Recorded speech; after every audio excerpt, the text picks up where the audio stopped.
napakalaking karangalan para sa akin na ipakilala ang taong ito. We are very happy in PDP because we are joined by an internationally known, diba? Talagang pinakapipitagang abogado na kilala hindi lamang sa Pilipinas kundi sa buong mundo. And he is most sought after even in Asia as one of the greatest lawyers in our time. Siguro sa mga hindi siya kilala, nais kong ipabatid sa inyo kung gaano kahalaga ang kanyang pagsapi sa amin sa PDP bilang isa sa mga officers. Hindi na lang siya ngayon plain member namin, no, na regular member, kundi magiging opisyal at hahawakan niya ang isa sa pinakamalaking rehiyon sa buong Pilipinas. Ito ang Region 11 kung saan napapaloob ang ating Davao Region. By the way, hindi kasama sa Davao Region ang General Santos Sintera. Singit ko lamang. Oo. Kay Kabit iyon ang ang General Santos, Soc Sergeant. Oo, diba? Pero alam nyo, ito ay kanina meron tayong inusal na prayer for the Christians. Ito ay isa naman sa ating mga kinikilalang isang Muslim leader also, no? And bago ko banggitin ang kanyang pangalan, mas higit ko siyang nakilala nitong nakaraang 2025 elections kasi siya po yung umiikot sa buong Pilipinas para ikampanya si Pastor Apollo Kibuloy. And he did a very great job at that.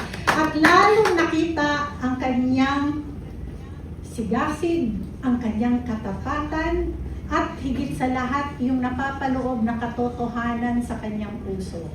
Alam nyo, bago pa man lang siya na kita personal, ako before I saw him personal, I was asked by Ka Wendell Avisado, Secgen natin, no?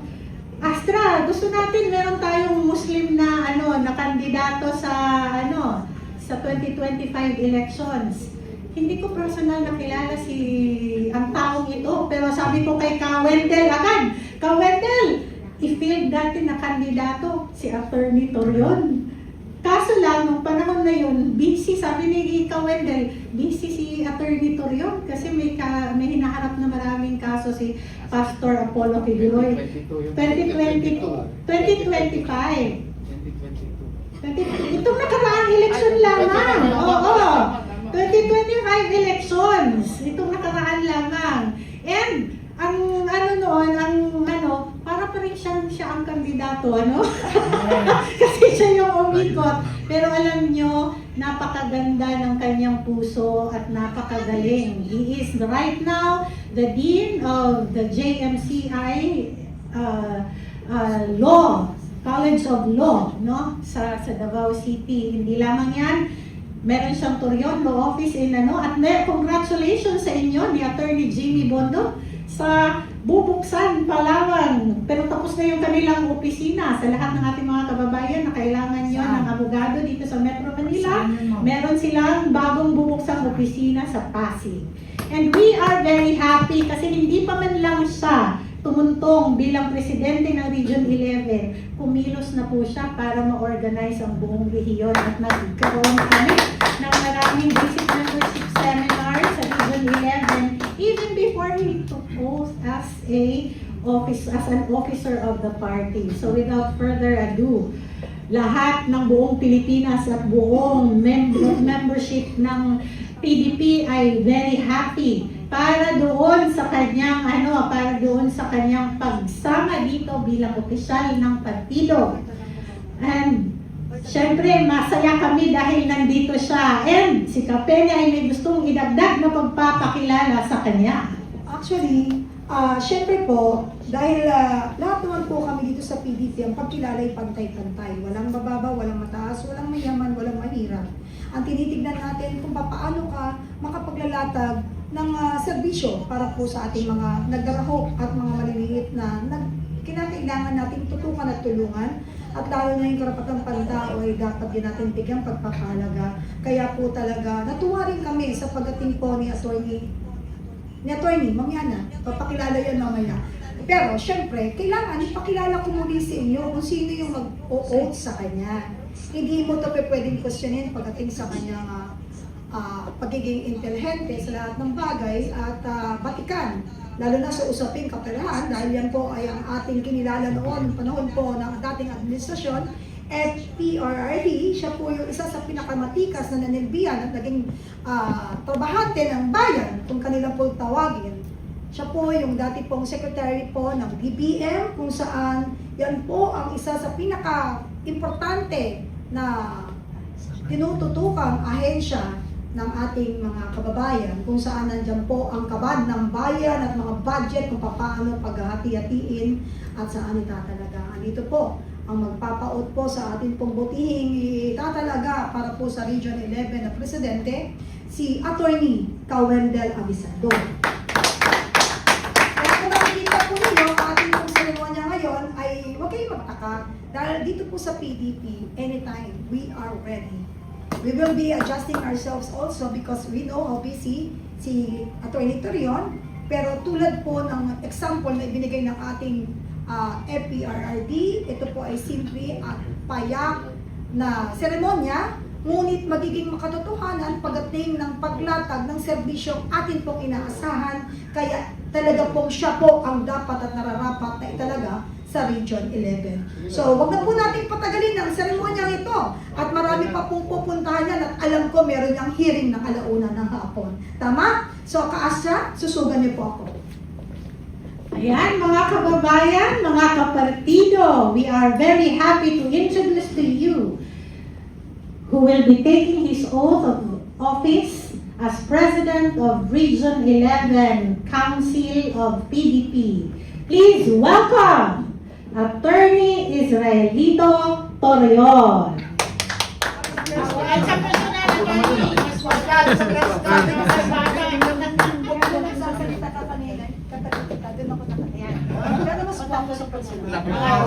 Di iba parang filter eh. Ay, hindi. Original yan. Nasa personal na. Please raise your right hand and let's recite the officer's oath of office. Repeat after me, please. I state your name. I, Israelito P. Torion, Having been appointed as the Regional Council President of Region 11 of the Partido Democratico Filipino, of the Partido Democratico Filipino, do solemnly swear to abide by and uphold the Constitution of the Republic of the Philippines and of the party, do solemnly swear to abide by and uphold the Constitution of the Republic of the Philippines and of the party, to keep faith in and put into practice the 5 basic principles of PDP and the basic objective of federalism, to keep faith in and put into practice the 5 basic principles of PDP and the basic objective of to federalism, perform my duties to the best of my abilities and capabilities, to perform my duties to the best of my abilities and capabilities, without fear or favor, without fear or favor, with the aim in view of furthering the objectives of the party with the aim in view of furthering the objectives of the and party advancing the interest of the community to which it is dedicated, and advancing the interest of the community to which it is dedicated, and to conduct myself in the manner befitting a good and true PDP, and to conduct myself in a manner befitting a good and true PDP, so as to bring honor and prestige to the party, so as to bring honor and prestige to the party, and that I take this pledge without mental reservation or purpose of evasion. and that I take this pledge without mental reservation or purpose of evasion. So help me God. So help me God. Congratulations. Welcome to the party. Welcome to the party, my friend.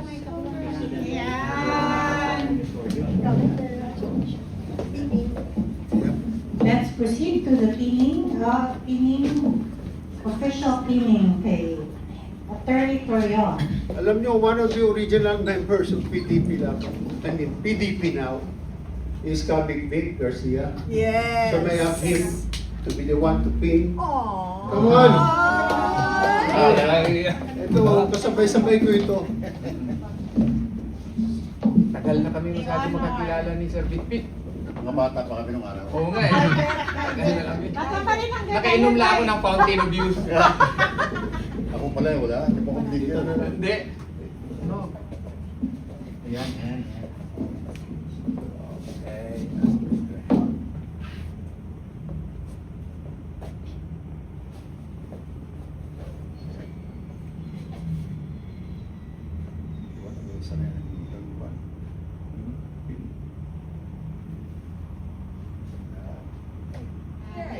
Ayan. Ang kamay. Ang kamay na bakal.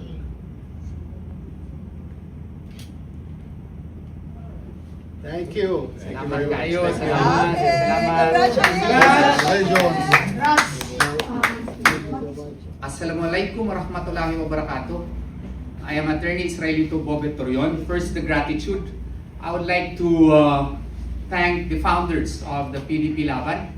It has always been one of my dream in life to be part of this illustrious organization. I remember then Senator Nene Pimentel watching him on TV and espouse doctrines such as federalism, which really have been implanted within my system.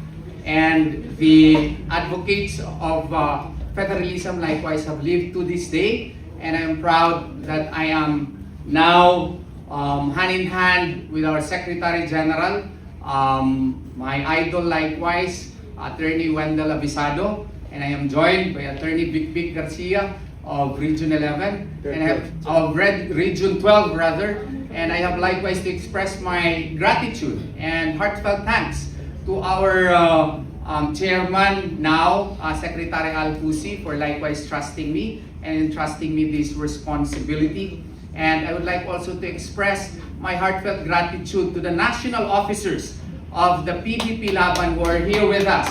You have seen the beauteous and very beautiful and active Ma'am Pen, our equally attractive chairperson of the membership committee, in my kumare na nandito ngayon, si Attorney Yvette Contacto. Thank you very much, and the staff of the IDP, thank you for all your trust in me. Ano yun? PDP, hindi pala IDP. PDP Laban.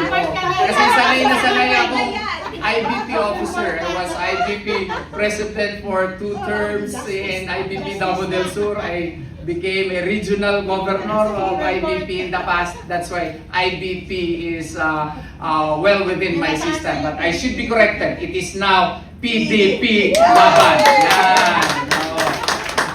And what is the future of Region 11 under my leadership? I pray to Allah subhanahu wa ta'ala that He will guide me towards strengthening more the PDP Laban in Region 11. I know much is expected in Region 11, and it will be one of my mission and objective to reach the more than 92% vote for VP Sara Duterte in the 2028 elections.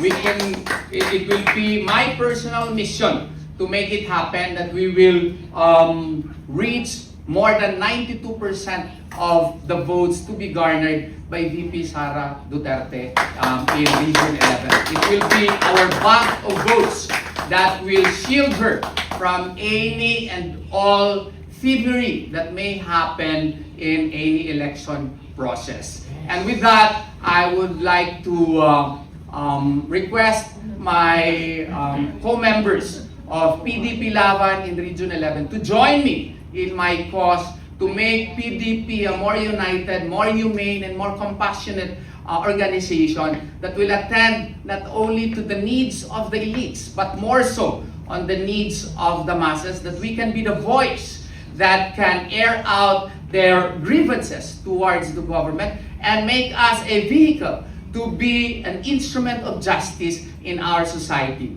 Because PDP Laban has been grounded on clear foundational objectives. And as officers and members of PDP, it is our bounden responsibility to be the bridge between our goals and objectives in order for those to become realities. much is expected from us and much should be done by us to realize all our objectives. Kailangan may action, hindi lamang puro salita.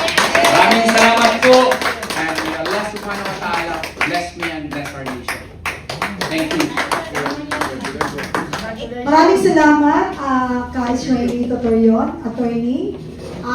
Sa lahat ng taga-Region 11, mabuhay po kayo at ngayon po ay meron na po kayong mamumuno ng may tapang at malasakit that you need to support Katorion. Okay po?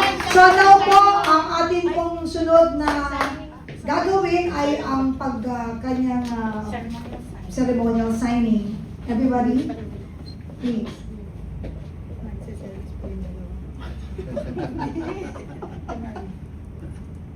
Okay.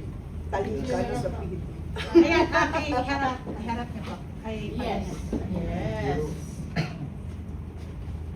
Yan.